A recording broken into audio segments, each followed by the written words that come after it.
All right, how about we get started, and as people come in, they can hop in where we are. So thank you everyone for joining Converge's special speaker series. Today, our topic is building trust and confidence in times of change.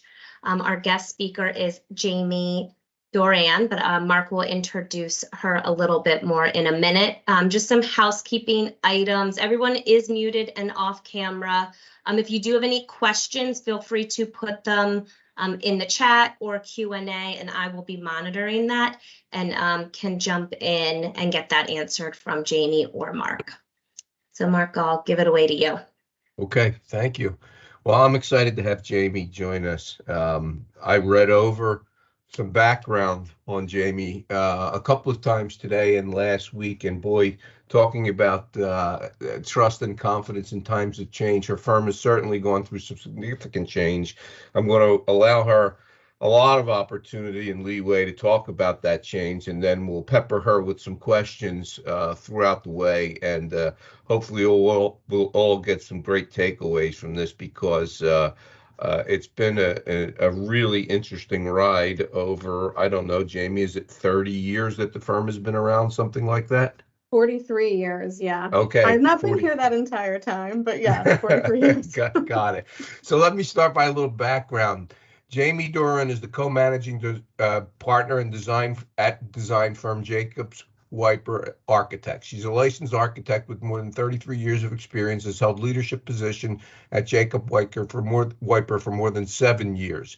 JacobsWyper is a 70-person architect and interior design firm with offices in Philadelphia, Pennsylvania, Raleigh, North Carolina, and Austin, Texas.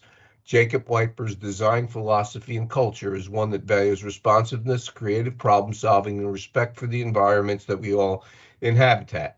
The firm has grown significantly in recent years, and while undergoing an ownership transformation that has seen the firm transform into a certified women's business enterprise, in her current role as co-managing partner, Jamie shares the responsibility of steering business decisions, managing the growth and development of the team, and progressing the culture of the firm. So as an intro, Jamie, welcome, thank you, and I'm excited to chat with you.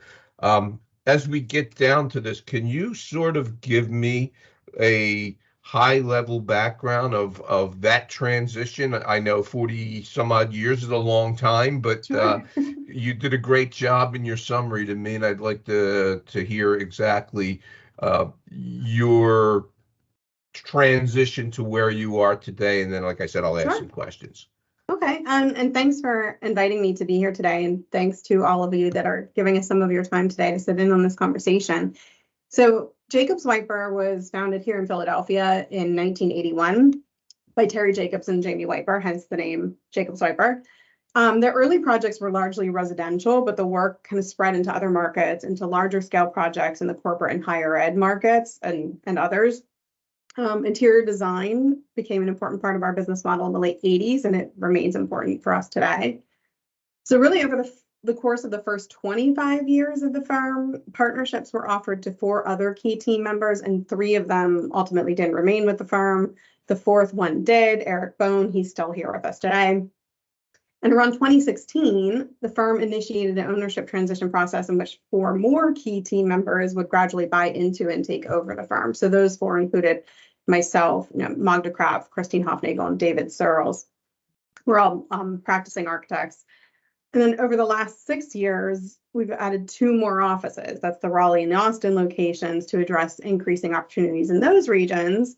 And then in 2021, our Raleigh office, has been doing fabulously, and we needed leadership specifically in that location. So we invited Jessica Cochran to join the partnership as well. So today there's 8 partners, 4 of whom are women, and we own the majority of the firm, which is how we are the certified WBE.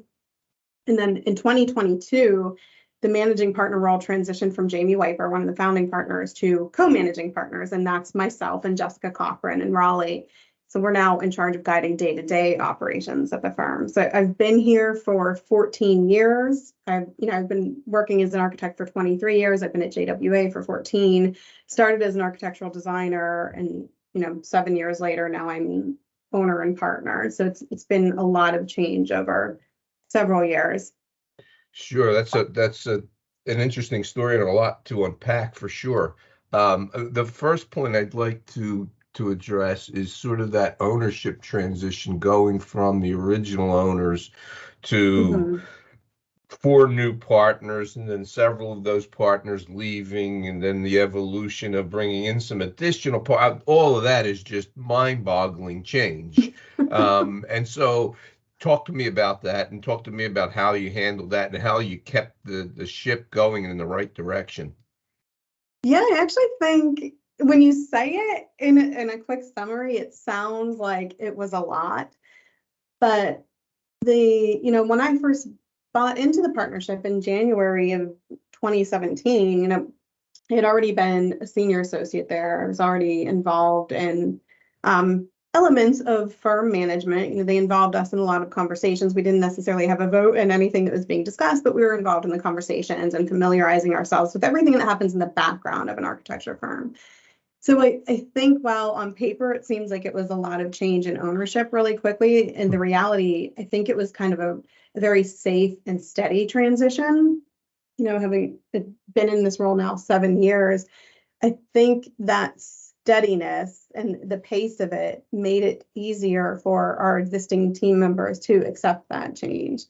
Where, they were used to working with myself and the other new partners as colleagues on project teams together. We were able to really build trust and respect that way. So then when we talked more with the entire team about what this ownership transition means, it was a lot easier for them to just accept that change was happening and to be excited about it, quite honestly. I think that part of what we've experienced in the past has been relatively easy. Well, that's good to know. It's good to hear that was navigated nicely.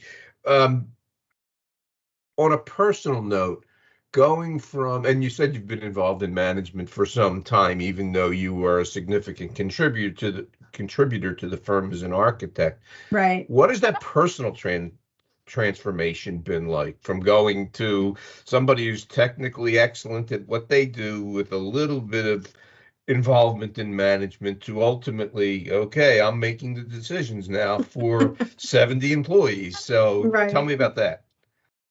So that has been one of the more challenging aspects of this. And I think if you had asked 18-year-old Jamie if she ever wanted to own an architecture firm, she would have said, no way, no interest. I want none of that. But it has been a gradual evolution in my career. So this is the 4th architecture firm that I've been at. I started at a much smaller firm where I learned quickly to wear a lot of hats. I was so fortunate to be with a firm that even, when I was 19, because at Drexel, where I went to school, you work full time and you take night classes. So I was 19 working for an architecture firm. And they actually started conversations with me early on the background of what happens in their business, since we were such a small firm. I was involved in some accounting, which I probably had no business doing, but it showed me the business side of design, which was interesting. And I think I really just always had an interest in that side of what we've done ever since being introduced to it early on. And my path to architecture was not the easiest path. I actually grew up in a low-income household where most of my family, immediate and extended, didn't go to college, don't have 4-year degrees or advanced degrees of any kind. And I was lucky that at 14, when I decided that I wanted to be an architect, that my parents believed in me enough to just say, okay, we'll figure it out, we'll find a way. So when I went to school, it was a bit of a culture shock for me from a lot of perspectives. I was a little bit sheltered, I'd say, growing up. So that freedom really kind of spun me out of control a little bit. And I actually ended up taking a year off after my freshman year to really reset my priorities and make sure that architecture was the right path for me. So because I had started working in that time, I went back to the dean and asked him, can you please just move me into the evening program right away? Which means then it took me 8 years to earn my bachelor's degree. And I think previously, earlier in my career, I would have been embarrassed to admit that. But now that I'm older and I've been in this industry for a while, I've realized it's actually something that I should be proud of, because it showed tenacity and the ability to push through challenging times to, accomplish the goal that you have in mind. So I think that experience really bolstered me to not be afraid of challenging things and not be afraid of change and how to tackle it. That's really interesting. It's a small world. Just as an aside, my wife went to Drexel, and it took her Oh, 6 great. years. She went on the 6-year program. Yeah. And she was in accounting, not in architecture. So, but I understand when you were talking about the co-op and all that. I get Yeah. it completely. Um, One of the things that you mentioned in the opening was the evolution of Philadelphia and 2 new offices, one in what, North Carolina, and the Yeah, other in Raleigh. Texas, right? Right. So tell me about that, because that in and of itself has changed. One additional office has changed, 2 additional offices, changed squared, and Yeah. and how does one handle that as the firm continues to grow and evolve with new leadership and new ownership, et cetera? Right. So from a business strategy perspective, I would say both offices were a success. With Raleigh in particular, we were able to open that office because we had a consistent client that was giving us work in that region, and it just felt like, okay, it makes sense to service this client locally. So we opened that, I want to say in 2018, early 2018, and it has been just amazing to watch everything that has evolved in that market and build the team that we have there. And it's a fantastic team of people. And then Austin, it was a little bit of a different decision. We were trying to get ahead of a life science boom in Austin because that's about 70% of the work that we do is for science and technology, to generically describe it. So we wanted to follow a potential boom in Austin, and that has been a good thing. It's a little bit of a slower growth happening there, though, but we're happy to do it organically rather than through a merger or an acquisition. But the biggest challenge there has really been integrating those offices culturally. And we had an interesting conversation. And Mark, I know I told you a little bit about this last week or Friday morning. I was in a marketing meeting with several team members who are at a variety of roles in JacobsWyper, not just partnership, but about a dozen people in the room. And the conversation pivoted to future growth. And for a little context, we've grown significantly in the past 5 years. Going into 2020, we were 40 people. Today, we're about 70 people. So that was to really make sure that we were servicing all of the projects that we were getting. They were increasing in size and quantity and quality, and we wanted to make sure that we grew accordingly. So that's been a big change for everybody, really. But opening these 2 new offices, I think we've struggled to fully integrate them and allow them to feel like they are part of a larger whole. And so in this conversation on Friday, there were some candid comments made that made it apparent that we've not succeeded in that area. We've made attempts to better integrate the offices, but it's not a success just yet. We've had all employees at one holiday party. We host regular happy hours that all offices can connect to virtually. We hold regular educational programs and office meetings that are attended by all offices. We have teams that actually span multiple offices as well. But it seems there's still some feelings that each location is its own island. And when I realized this, I couldn't help but feel a little bit disappointed, like we failed in some way. But on the other hand, I'm so happy that the atmosphere in the meeting was open enough that people were able to tell us what was going on, because we can't fix a problem if we don't know it exists. We get stuck in our partnership bubble thinking that we understand what's happening. And sometimes you need to open up the window and ask somebody else for their opinion on what's happening, their perspective of how things are really going. So I think it's okay and natural for each location to have a different feel or a locational culture, because we are in different parts of the country. But what I don't want is for people to feel their office is secondary to one of the others. So I think the reality there is we just have more work to do.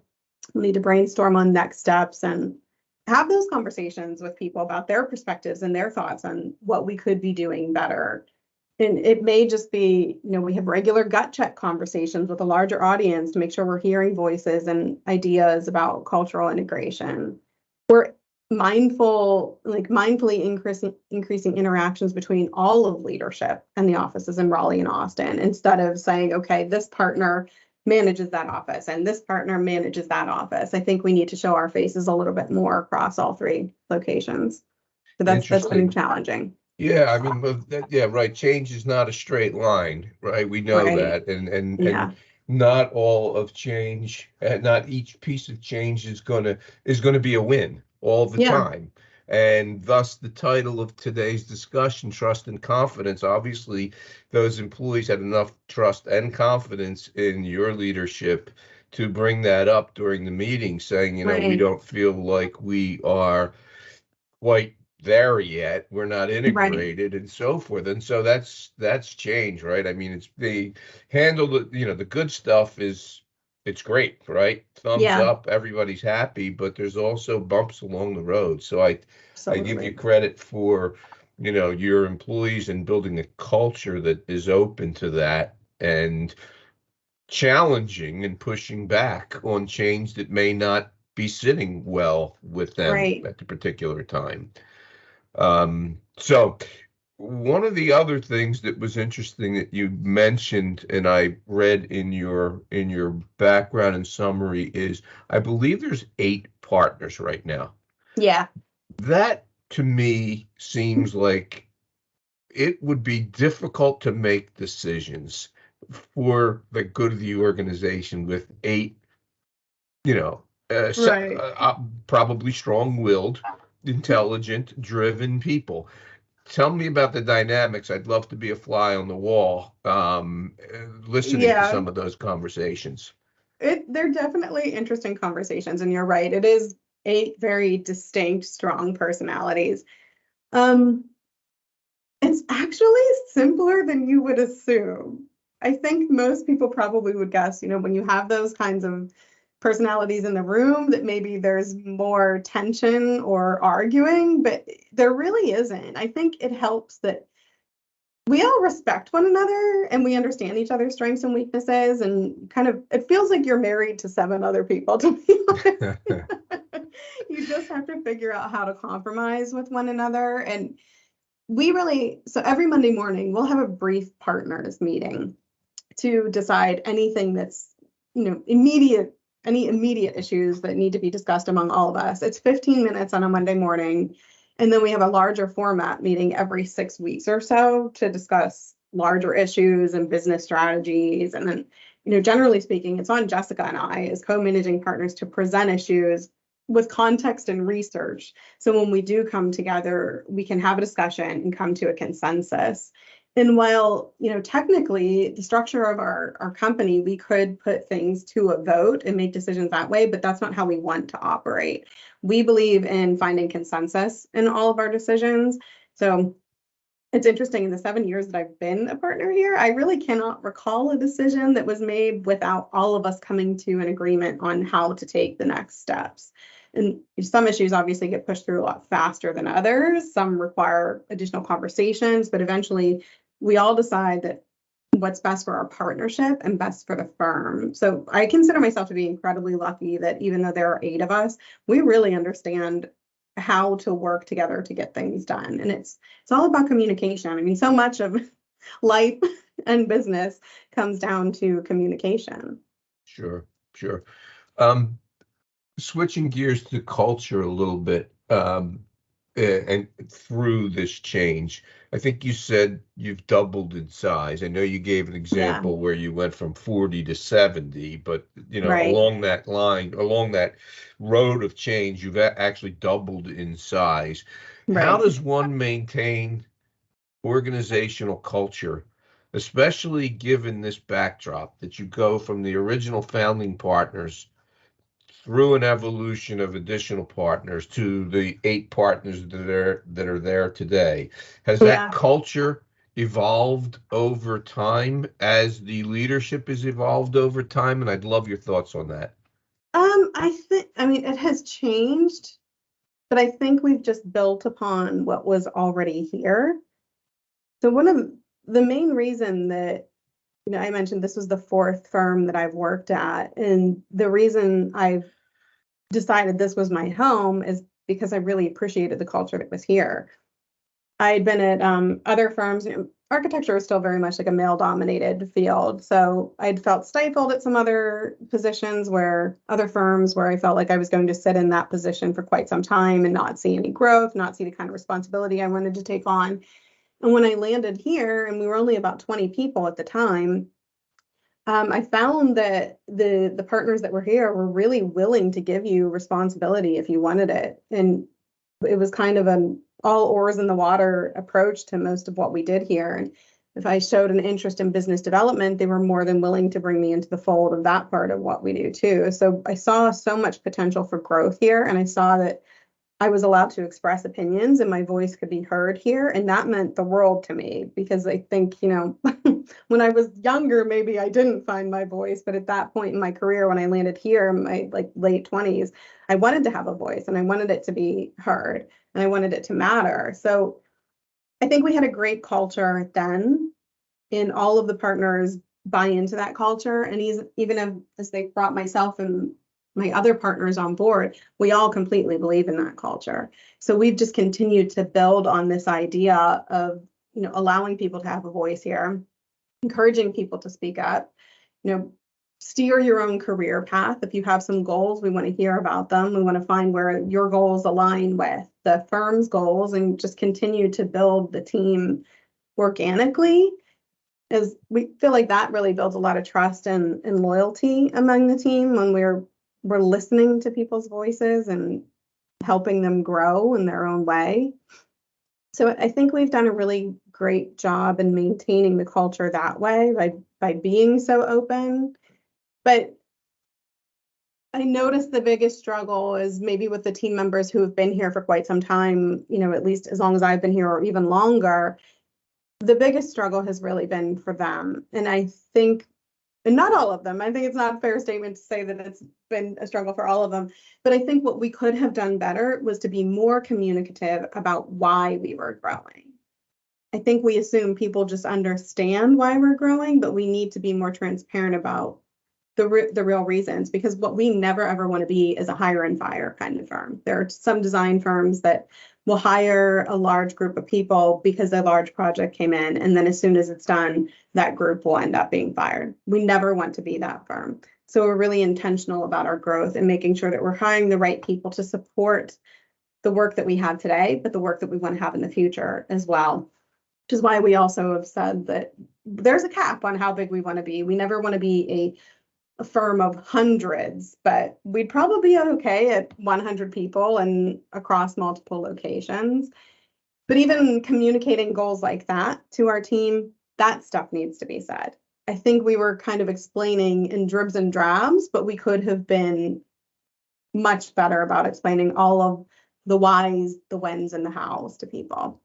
Sure. So it's about, we just discussed this in our own firm, a much smaller size micro compared to you, but about like a 3-year vision and where, and then what are the pieces that get you there. So it's something so critical to have that vision and then be able to back down to being able to explain what the various steps are that the business has to take to get there. And as you get to 70, 80, 100 people, boy, that gets much more challenging. And I'm talking about, I only have 11 or 12, right? So it's a lot easier with 12 people. You can get them in a room.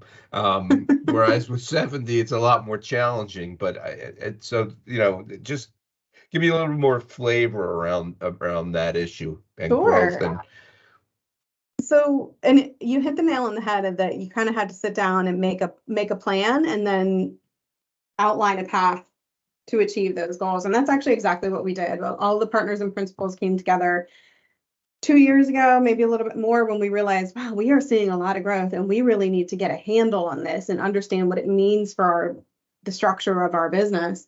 So we came together and we talked about what you're excited about in growth. What are your reservations in that? And what do we need to do this responsibly?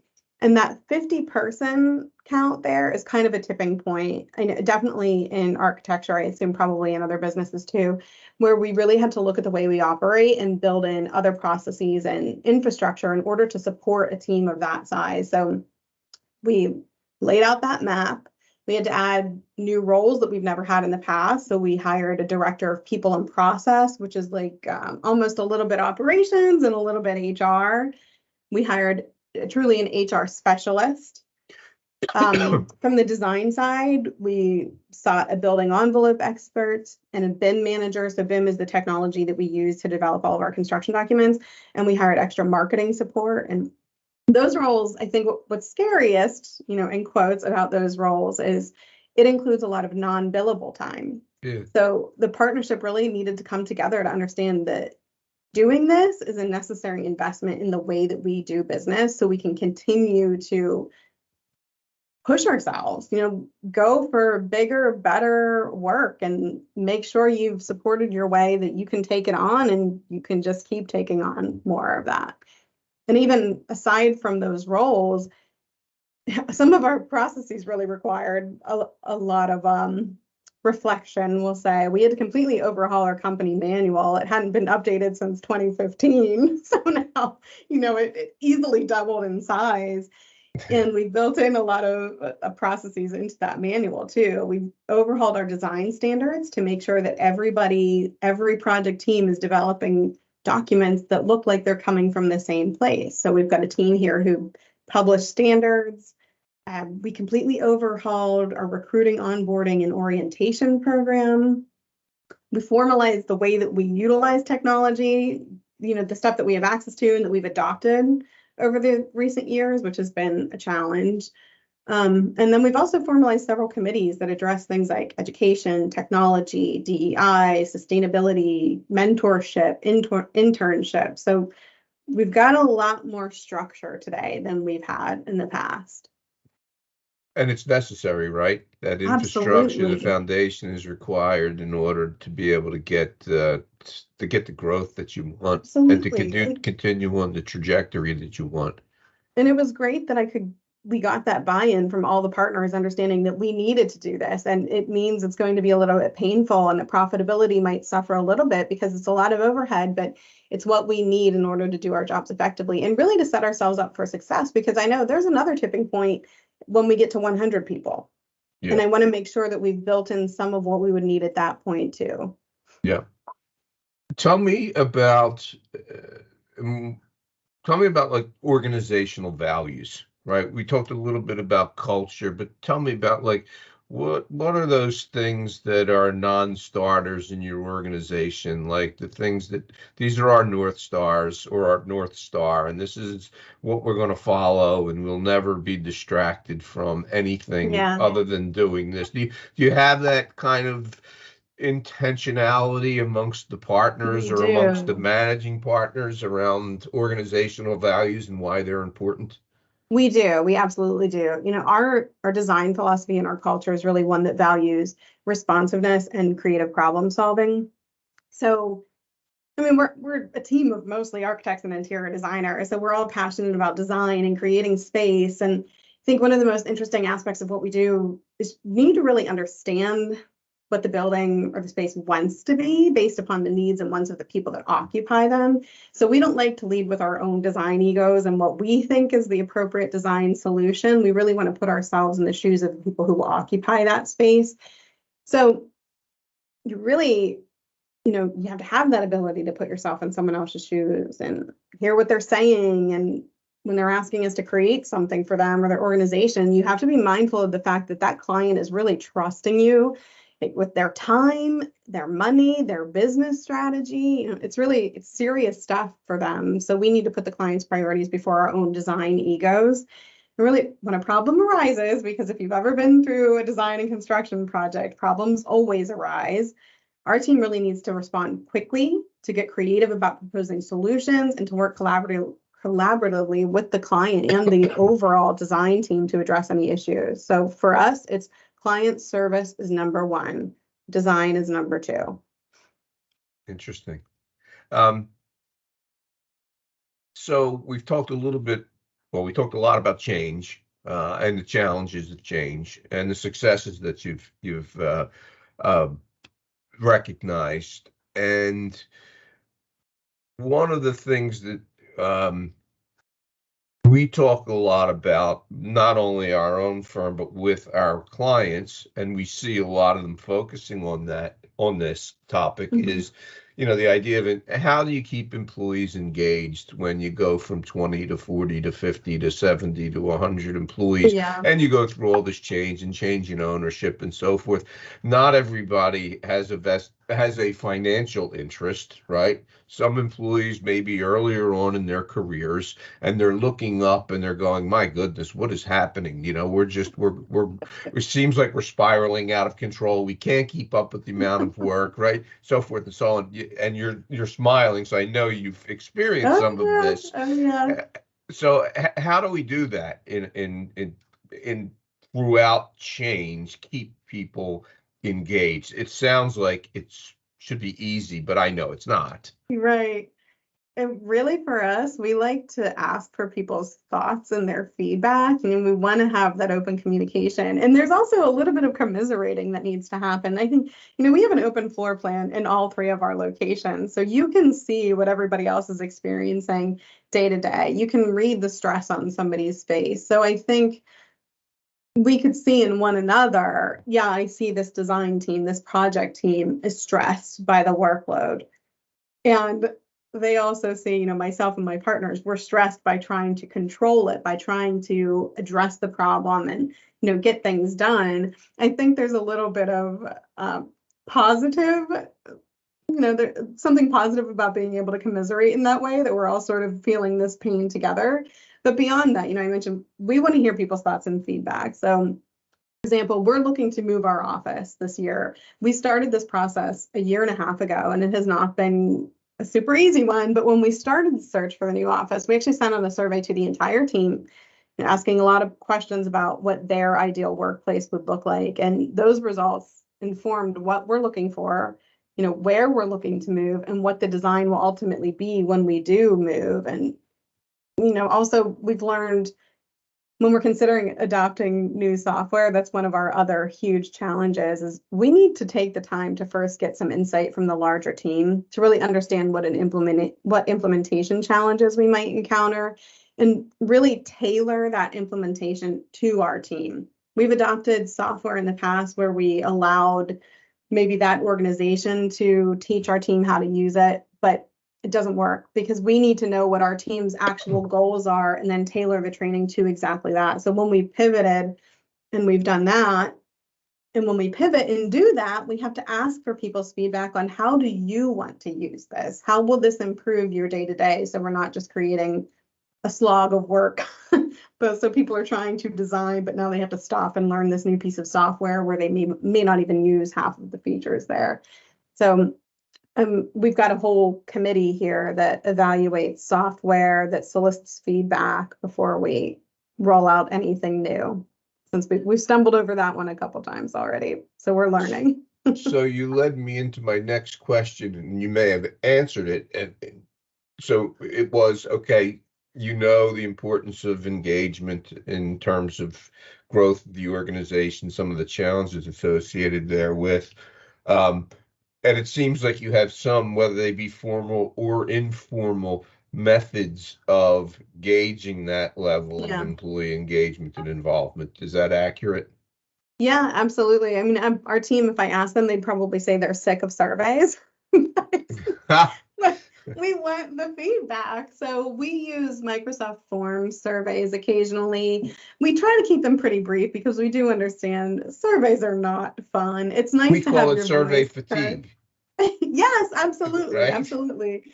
But it gives us such invaluable information, especially when they're anonymous. Like, I think collecting survey data is one of my most favorite things, just because you're getting honest feedback that you might not get otherwise. But we do them for DEI, we do them for software, we do them for happy hour activities. But aside from that, one of a couple of the processes that we've implemented in recent years is doing monthly one-on-ones. We used to really rely upon just one annual review in December. Otherwise, we weren't having conversations about career development or people's goals or what they've achieved over the past year. So instead, we're doing optional one-on-ones. So we offer to people do you want to meet this week to talk 15 to 30 minutes where the focus is just on you and, what you're going through, what you're proud of, what challenges you've experienced. And some people want one every month. Some people don't ever want to meet, but we give people the option to say if they want to participate or not. And then instead of doing the one annual review, last year we did quarterly reviews. And to be honest, this was another learning curve for us where at this size, we realized that's a lot of work to do quarterly reviews for nearly 70 people. So in 2024, we've decided, okay, we will do semi-annual. We'll do one in June, we'll do one in December. And then with those one-on-ones sprinkled throughout, it feels like the right feedback loop. Right now, it feels like the right feedback loop. And that's all of the learning through the change, right? I mean, you learn that you're doing 4 a year for your size organization and the intensity of the work, you're going to talk about burnout and talk about overwhelming people. It's just going to come tumbling or crumbling down, right? Absolutely, yeah. And so you calibrate it to get from we do one a year to we do one and open reviews till we do 4 and then we back off. So that's part of the change journey, right? Is that you learn. Well, I think too, it feels funny when you're the one saying, okay, this is what we're going to do. And then next year you're like, well, that didn't work out so well. This is what we're going to do instead. But I think we have to be okay with admitting that to our team and letting people know that this is always going to be an evolution. We're always going to have conversations about what's working and what's not working, because there are things that aren't going to work. And you shouldn't just sit in it because you refuse to admit that it was wrong or it's not working. Yeah, no, absolutely. I completely agree. We would like it to be a line between point A and point B that's very straight and that we could all follow it, but it just doesn't, that's not life and it's not business. I agree with you completely. Tell me a little bit, and we're gonna get close to wrapping up. So I want to get some final thoughts in here. One is, I don't know whether this was intentional or just the evolution of your firm. So the first part of my question deals with sort of how we got to the leadership that we got to today. And then the second part of my question is, you as co-managing partner with other partners, what's the succession planning look like for tomorrow? And I wish I had a clear answer on that one. And we were just talking about this last week too. We have to find the right ratio of number of partners to the larger team. And I think too, is we're all kind of settling into the change that has happened. And as I mentioned earlier, we need to constantly revisit things. And I think in the near future, we're going to have to come back together as partners and say, okay, let's talk about everybody's individual roles and goals in the next couple of years. What does your day-to-day look like? Because my day-to-day and Jessica's day-to-day looks quite different from some of my other partners who might be more project focused or more focused on business development. So I think what we need to do is sit down together and say, this is what I do day to day. This is what I want to do day to day. How do we fill the gaps as we shift those roles? Could be that, we need to invite other people into the partnership. The founding partners are planning to retire someday. One of them has reduced his hours slightly, but I'm incredibly grateful that they're still both here so we can bounce things off of them. And it helps with this ownership transition too, and feeling like it's going to be a safe and steady one. But I think that in the next couple of years, we need to have that conversation about what this partnership looks like in 5 years. The size of it, the shape of it, as we lose, are we adding in? And we need to start having those conversations with the people that we might want to add in. So there's probably a succession plan floating around in each of our brains individually, and we're going to have to come together and just outline that and develop the path toward that goal as well. Sure, that makes sense. So you mentioned something that actually prompted me to throw this your way, and that is, so what does a day in the life of yours at the firm look like? It is quite a mixed bag and something that I'm currently trying to sort for myself. Earlier this morning, I actually started to sit down and write out, what do I do every day? And what should I be doing every day? And how can I get rid of some of this stuff? And I knew when I agreed to this role about like 18 months ago that it would mean that my day-to-day focus would change significantly, where I used to spend more time working on projects with my team, but now my time is split between firm management, business development, and some project work. Where my typical day is usually a mix of internal meetings about, firm operations or HR, marketing or business development. There's usually some time spent on writing proposals or preparing for presentations. And that, I don't see myself ever letting go of that. I'm still able to focus some time on projects as well. I love collaborating with my team and meeting with clients. So I want to make time for that still too. And then I put some time to monitoring financials, fielding questions from the team or my partners, reading way too many emails, and trying to stay aware of what's happening in our markets, as well as attending Sure. business development or networking. So it's a busy role, but I like being challenged. I don't like slow days, so I like the role, but I do recognize I'm going to have to try to find a little bit more balance in order to keep moving at this pace. Sure. No, that's understandable. That's a great answer. My last question for you before we start to wrap up here and give you an opportunity to give us your final thoughts and tell us a little bit more about your firm, et cetera, is the pandemic. So how did your firm handle 2020, 2021 through the pandemic? I mean, I'm just thinking about how your business operates with clients and with organizations and with space, et cetera. And a lot of that came to a grinding halt in 2020. What type of impact did it have on your business, and how did you manage through it? We actually exploded in the pandemic. So it was interesting, and we're so grateful for this. So as soon as it happened, thankfully, we were able to pivot to remote work pretty easily. Having the 3 offices, we already kind of understood how to work remotely with one another. So that was not a problem at all. And I think the first couple of months felt a little like there was a slowdown coming, just because the whole world stopped and, we didn't know what to do. Nobody knew what to do. But so much, I think I mentioned earlier, so much of what we do is in science and technology, and a lot of that lives in the life sciences. So while, commercial office space was slowing down and higher education was thinking about, we have all this space and all of our students are remote, what do we do with it? We saw a little bit of a slowdown there, but this S&T stuff for us really exploded. We work with, in Philadelphia, for anyone who's paying attention to what's happening here, there's this explosion of life sciences and cell and gene therapy companies that are spinning out of the universities here. So we were able to, take advantage of that growth that's happening right here in our backyards and work with those really exciting startups, and to work with landlords and developers that were pivoting away from office space to life science. We were there to help them too. We work with a lot of big pharma. So when they were building facilities to produce vaccines, we were able to help there too.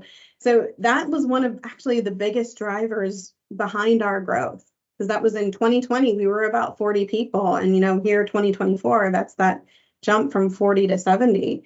It's been great for our portfolio and our exposure, and to be able to really prove to other clients what our firm is capable of. So if we can we can certainly find a silver lining in what we experienced. Yeah, that's incredibly grateful for that. That's an amazing story and amazing growth during that period when a lot of organizations, as we all know, struggled mightily. Right. So, Jamie, this has been enlightening for me. I really appreciate you taking the time to walk us through this journey. Please give us your final thoughts around this idea of building trust and confidence during, dramatic change, and then we'll wrap up. Yeah, and thanks so much for this today. It's been great chatting with you about this. And I hope, my perspective on change is that it's not something to be feared, because generally it results in something really positive as long as you stay focused throughout it and communicative. And we really thought that we were communicating consistently with our team and talking a lot in a lot of different ways. But even when you think you're talking enough, it's not enough. You need to really be overly communicative to the point that you feel like people are sick of hearing about whatever change you're implementing. And that's when you know it's enough. So I think it can be a really exciting thing if you're willing to embrace it. And if you have an amazing team like I have here, just in my partners and in the team as a whole, we have such a fantastic team here. And it's nice knowing that you're never going through this alone. Right. So the science of communication says that you have to communicate 7 times before people understand it, right? So maybe it is the point where they're actually sick and tired of hearing it. Absolutely. So anyway, I really do appreciate your time today. Thank you for everyone who joined us. Hopefully you got some great insights from Jamie in terms of her firm and her journey, and look forward to doing it again. Thanks so much, Jamie. Thank you. Appreciate Thanks, it. everybody. Bye-bye. Bye.